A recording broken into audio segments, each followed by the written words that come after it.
আজকে প্রধান উপদেষ্টা আলেমদেরকে জাতীয় মসজিদের ইমাম সহ শায়েখ আহমদুল্লাহ, মুফতি আব্দুল মালিক, মুফতি সাখাওয়াত হোসেন রাজি, আব্দুল্লাহ ইবনে আব্দুর রাজ্জাক সহ বহু আলেমকে আন্দরকিল্লা মসজিদের ইমাম পর্যন্ত এদেরকে ডাক দিয়ে আলেমদের পরামর্শ নিয়ে জাতিকে যেন বাঁচানো যায় আল্লাহর এই গজব শিরিক থেকে আলোচনা হয়েছে।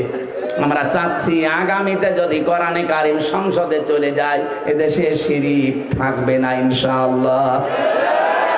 শিরিক যদি না থাকে আল্লাহর রহমতের দরজা আল্লাহ সব খুলে দেবে। লাফাতাহানা লামে তাকিদ। এই ৬৫০০ কিলোমিটার দূরে কাবা থেকে আমরা আছি।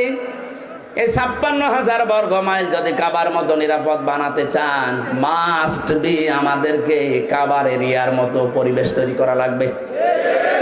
কাবার এরিয়ার ভেতরে কি সেখানে শিরিক নেই? কি নেই? বলেন বলেন। আল্লাহ পাক বলেন, আল্লাহ